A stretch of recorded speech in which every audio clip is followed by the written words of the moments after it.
I skipped my best friend's wedding to wait for him outside the station, but when his train arrived, he walked past me carrying another girl's bag and introduced her as the one who had always been there for him. Sarah's wedding was supposed to be the happiest day of both our lives.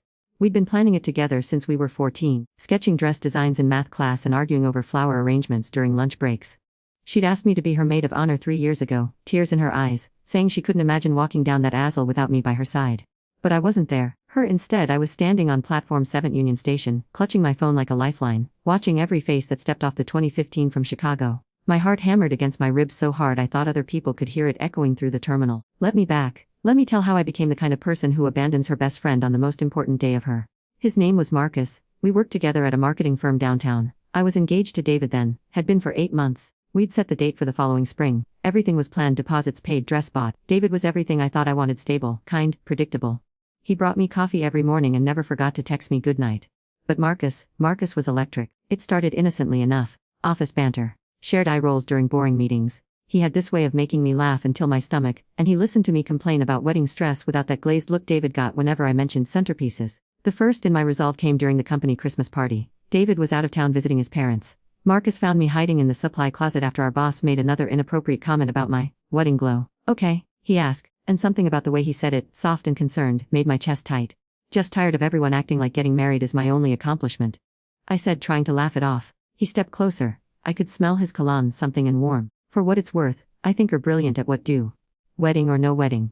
The way he looked at me in that moment, like I was the only person who mattered, made me forget about David entirely. That's when I should have stopped. That's when I should have transferred departments or quit or done literally anything else. Instead, I started staying late at work. Marcus would walk me to my car, and we'd talk for hours in the parking garage. About books, about dreams. About how we both felt trapped in lives that looked perfect from the outside but felt hollow on the inside. He told me about his ex-girlfriend in Chicago, how she'd crushed his heart 2 years ago by choosing her career over him. I told him about how David wanted kids immediately after the wedding, but I wasn't ready, maybe would never be ready. Know what problem is? Marcus said one night, leaning against my car door. Are so busy being what everyone expects to be, forgotten who actually are. He was right. I knew he was right, but instead of using that revelation to fix my relationship with David, I used it as justification for what came next. The emotional affair lasted 3 months before it became physical. I'm not going to detail that part because honestly, it makes me sick to think about now. What I will say is that every touch, every secret message, every stolen moment felt like I was finally alive after years of sleepwalking through my. David suspected nothing. He was busy with his job, planning our honeymoon, picking out paint colors for the house we'd just bought. Sometimes I'd catch him looking at me with such pure love and excitement for our future that I'd have to excuse to throw in the bathroom, but Marcus made me feel like I was starring in my own instead of just watching it happen to me. 2 weeks before Sarah's wedding, Marcus told me he was moving back to Chicago. His company offered him a promotion, better pay, a chance to start fresh. He didn't ask me to come with him outright, but the implication hung between us like a question I wasn't ready to answer. I can't, I whispered when he finally brought it directly. I can't just disappear. People are counting on me. What about what counting on? He asked. When's the last time did something for instead of everyone else? That night I went home to David, who was addressing wedding invitations at the kitchen table, humming some song from the radio. He looked when I walked in, smiled that sweet, trusting smile, and asked how my day was. I almost told him everything right then. Almost. Instead, I eyed the top of his head and went to bed early, claiming I had a headache. Marcus left on a Thursday. He didn't say goodbye at the office, just cleared out his desk while I was in meetings. I found a note in my car that evening. If change mind, I'll be on the 2015 train Sunday. Platform 7. No pressure, just possibility. Sarah's wedding was that Sunday. I spent Friday night at her house, helping with last-minute preparations, painting her nails, gossiping about her annoying cousin who was coming in from Portland. She was radiant, practically glowing with happiness. I can't believe tomorrow's the day, she said, squeezing my hand. Promise me you'll cry when I walk down the aisle. I need at least one person to be as emotional as I am. Promise, I said, meaning it completely in that moment. Saturday morning arrived gray and drizzly. I woke in Sarah's guest room to 17 missed calls from David. Panic threw me until I listened to the voicemails and realized he was just excited to see me at the wedding.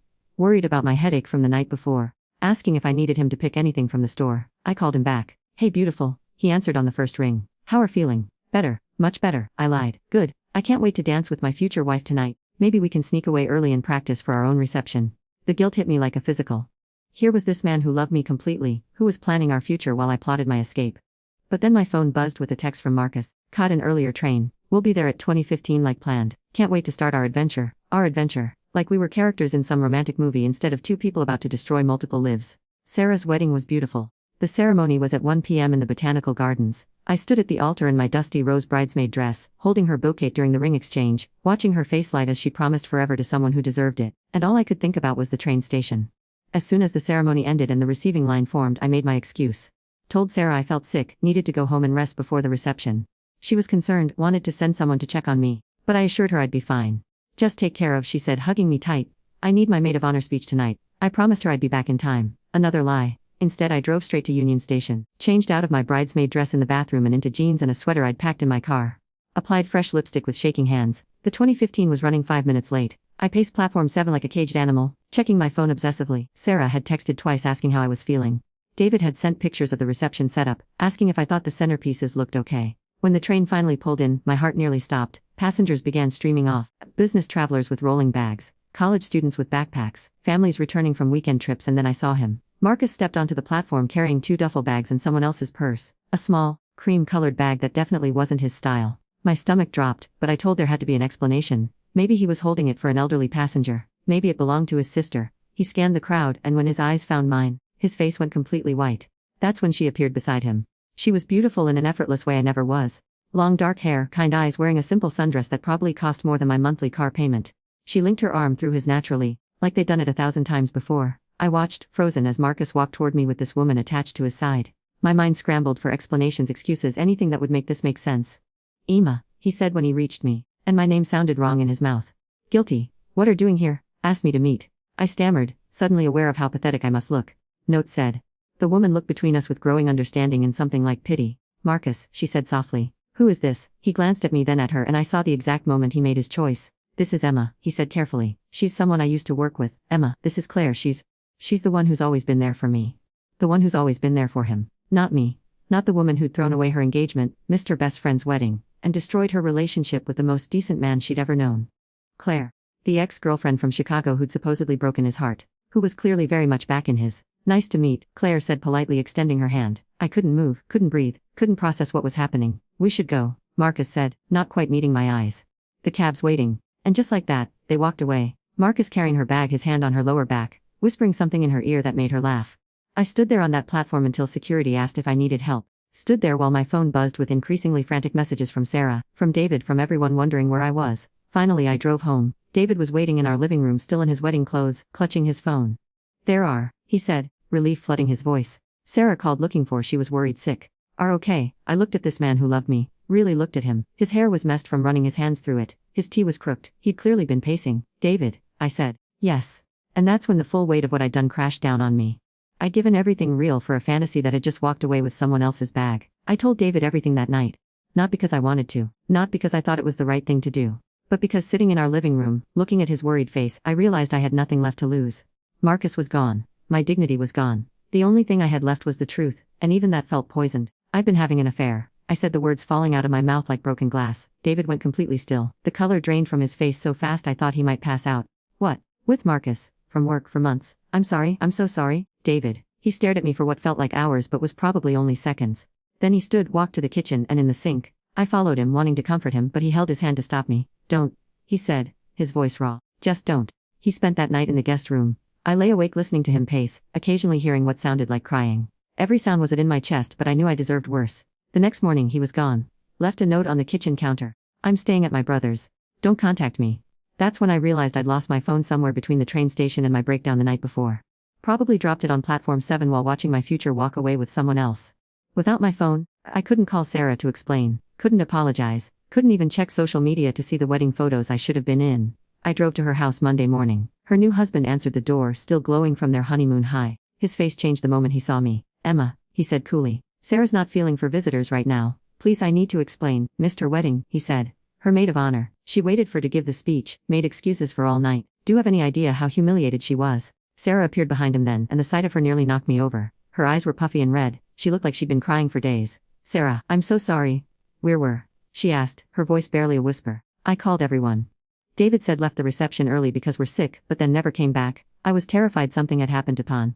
I couldn't tell her the truth. Couldn't admit I'd abandoned the most important day of her to chase after a man who'd already chosen someone else. I was sick, I said weakly. Food. I ended in the emergency room. The lie came so easily, which should have scared me more than it did. For 12 hours, her husband asked. Without calling anyone, my phone died and I was so out of it. Sarah studied my face and I saw the exact moment she realized I was lying. Get off my property, she said quietly. Sarah, please. Jito F mo prpy. Her husband stepped forward, protective, and I realized they were going to call the police if I didn't leave. I drove home in a daze. Our house felt like a mausoleum. David's coffee cup still sat in the sink from Sunday morning. His weekend clothes were still in the hamper. Everything looked normal except for the gaping hole where my used to be. My boss called Tuesday morning. I'd missed work Monday without calling in. Emma, I need to come in immediately. We need to discuss some concerns that have been brought to our attention. Someone had told them about Marcus and me. Probably saw us in the parking garage, or maybe Marcus had confessed before he left. Either way, I was done. The meeting lasted 10 minutes. They had security me out with a box of my personal belongings. 27 people watched me do the walk of shame through the office, past Marcus's empty desk, past the supply closet where it all started. I sat in my car in the parking garage afterward, holding my pathetic box of desk plants and picture frames, and laughed until I cried. Then I just cried. David's lawyer called Wednesday. Apparently I wasn't just losing a fiancé, I was losing everything. Ms. Chen, I'm representing David Morrison regarding the dissolution of engagement and associated financial arrangements. The house was in both our names, but David had put down the entire down payment. The wedding venue wanted their deposit back, or they'd sue us both. The engagement ring was technically a conditional gift that I'd have to return. I don't understand, I said. We're not married. How can there be financial arrangements? Who've been living as domestic partners for 2 years. Morrison is entitled to compensation for his financial contributions to shared. I hung in my phone across the room. It shattered against the wall, joining my old phone in electronic heaven. That's when the real isolation began. No job, no phone, no Sarah, no David. I'd torched every meaningful relationship in my for a man who'd walked away without a backward glance. I lived off credit cards for 2 weeks before reality hit. I needed money, needed work, needed to figure out how to survive the mess I'd created. The job search was brutal. Word had gotten around our industry about why I'd been fired. Professional networks are smaller than think, especially when had an affair with a coworker and abandoned responsibilities. We've decided to go with someone else. The position has been filled. We'll keep resume on file. Translation: we heard what did, and we don't want that drama in our workplace. I finally found work at a call center across town. 8 hours a day in a windowless room, dealing with angry customers who hated me before I even spoke. The pay was a quarter of what I'd made before. My new coworkers were pleasant enough, but they could sense I didn't belong there. I was the woman with the college degree and the designer clothes who'd clearly fallen from grace. They whispered when they thought I couldn't hear. What do you think she did? Probably. Or maybe embezzlement. If only it were that simple. I tried to rebuild, joined a gym, thinking exercise would help with the depression. Started therapy with a counselor who specialized in infidelity. What do you think we're really looking for in the affair? Dr. Martinez asked during our 3rd session. I don't know. Excitement, validation, proof that I was still desirable. And did find those things. I thought about Marcus walking away with Claire, about how easily he'd dismiss me after months of promises and shared secrets. No, I said. I found out I was disposable. The therapy helped a little, but it couldn't undo the damage, couldn't bring back Sarah or David or the I'd destroyed. I started seeing David around town occasionally. At the grocery store, at the coffee shop we used to frequent together. He looked better each time, healthier, like a weight had been lifted off his shoulders. The first time our eyes met across the produce section, he nodded politely and turned away. The second time, he pretended not to see me at all. By the third time, I was the one changing aisles to avoid him. I heard through mutual acquaintances that he was dating someone new. A teacher named Linda who volunteered at animal shelters and made her own bread. Everything I'd never been. Sarah blocked me on all social media, but I created accounts just to see her wedding photos. She looked radiant in every single one. Her maid of honor spot had been filled by her cousin, who gave what looked like a beautiful speech based on everyone's tearful expressions. There was one photo that nearly broke me. Sarah and her wedding party getting ready in the bridal suit. The spot where I should have been standing was empty, like a missing tooth in an otherwise perfect smile. I screenshotted that photo and stared at it for hours, trying to understand how I'd convinced that Marcus was worth more than 20 years of friendship. 4 months after the train station, I finally worked the courage to write Sarah a letter. A real letter, on actual paper, because she'd blocked every digital way I had to reach her. I told her everything. About the affair, about Marcus, about standing on that platform while she was celebrating the happiest day of her. I apologized for lying, for abandoning her, for being the kind of person who would choose a fantasy over reality. I never sent it. Instead, I burned it in the kitchen sink and watched the smoke rise through the window. Some betrayals can't be forgiven, no matter how eloquently apologize. That night, I got for the first time since college, cheap from a bottle with a on cap, the kind David and I used to joke about at parties. I called Marcus. I'd found his number through his company's website, told his assistant I was a potential client. When he picked, his voice was cheerful, professional. Marcus Chen speaking. It's Emma. The silence stretched so long I thought he'd hung. Emma can't call me here. Why not? Afraid girlfriend will find out about side piece. That's not Emma. Need to stop. Stop what? Calling, missing, wondering how could just walk away like I meant nothing. Knew what this was, he said quietly. We both did. No, I didn't. Made me think I was special. Made me think love me. I did love, in my way. But Claire and I, we have history. Real history. She came back and I had to make a choice. So chose her. I chose the person who never asked me to destroy my for her. The line went dead. I sat in my empty house, drinking terrible and thinking about his words. He was right, in a way. I had asked him to destroy his. Not explicitly, but by expecting him to choose me over everything he'd built in Chicago. But he'd asked the same of me, hadn't he? Asked me to abandon my engagement, my friendships, my career. My entire for the promise of something better. The difference was, I'd actually done it, and now I was sitting alone in a house I couldn't afford, working a job I hated, having burned every bridge that mattered for a man who'd replaced me before I even knew I was gone. That's when I realized the worst part wasn't losing Marcus. It was realizing that the person I'd become, the person who could lie to David's face and abandon Sarah on her wedding day, wasn't someone worth loving at all. It's been 2 years now since the train station. 2 years since I watched my entire crumble in the span of 30 seconds on platform 7. I'm writing this because I need to finish the story, even though every word feels like swallowing glass. The call center job lasted 8 months before they let me go. Restructuring, they called it, but I knew the truth. My performance reviews were terrible. I'd become one of those people who just existed, going through the motions without any real investment in anything. I moved to a studio apartment across town after David's lawyer finished dismantling our shared. 23 years old and sleeping on an air mattress, eating ramen noodles and cereal for most meals. The American dream right there. My parents found out about everything when I couldn't make rent and had to ask them for help. Mom cried. Dad just looked disappointed, which was somehow worse. How did we raise someone who could do this? He asked, not really expecting an answer. I didn't have one anyway. They helped with the rent for a few months, but there were conditions. Family therapy, job counseling, church, if can believe that. Mom thought Jesus could fix what I'd broken. Sitting in those church pews, listening to sermons about forgiveness and redemption, I felt like these people believed in second chances, in the power of repentance to wash away sin. But some things can't be washed away. I tried dating about a year after everything fell apart. A coworker from my new job at a retail store set me with her brother-in-law, nice guy, accountant, safe. We made it through exactly 2 dates before I sabotaged it. Seemed distracted, he said over dinner at some chain restaurant. Like, you're not really here. He was right, I wasn't. I was still standing on that platform, still watching Marcus walk away, still trapped in the moment when I realized I'd traded everything real for nothing at all. I'm not ready for this, I told him. What I didn't tell him was that I might never be ready. How do trust to love someone when proven or capable of destroying anyone who makes the mistake of loving? I found Sarah's wedding website by accident while browsing social media on an account. She'd kept it, a digital monument to the happiest day of her. The photos were professional, beautiful, everything she dreamed of. There was a section called Our Story that chronicled their relationship from college sweethearts to married couple. At the bottom, a paragraph about their wedding day. Our wedding was perfect in every way that mattered. We were surrounded by the people who love us most, and even though there were a few last-minute changes to our wedding party, everything worked out exactly as it was meant to be. A few last-minute changes to our wedding party. That's what 20 years of friendship had been reduced to. A footnote. A minor inconvenience that got smoothed over and forgotten. I wondered if she ever told people about me. Her maid of honor who disappeared. Did she make a story about a family emergency, or did she tell the truth? Did her new friends know she'd once had a best friend who'd thrown her away for a man who didn't even want her? The worst part was realizing I'd become a cautionary tale. The kind of story mothers tell their daughters about what happens when losing the wrong person. No, Sarah from my yoga class. Her former best friend cheated on her fiancé and abandoned her on her wedding day for some man who dumped her anyway. Can imagine being that selfish. I started having panic around the 6-month mark. They'd hit without warning, usually in public places. The grocery store, the bus, work. My chest would tighten, my vision would blur, and I'd feel like I was drowning in my own regret. The first time it happened, I was at Target buying toilet paper, and saw a young couple looking at engagement rings through the jewelry counter glass. They were so happy, so sure of their future together. The woman kept squealing and showing the ring to anyone who would look. I had to abandon my cart and run to my car, hyperventilating in the parking lot for 20 minutes. Dr. Martinez said it was normal for people who'd experienced significant loss to have these episodes. But I didn't lose anything, I told her. That makes it worse, she said gently. When loss is inflicted by outside forces, we can process it as tragedy. When we cause our own loss, we process it as justice. And justice doesn't come with the comfort of victimhood. She was right. I couldn't mourn my old because I didn't deserve to mourn it.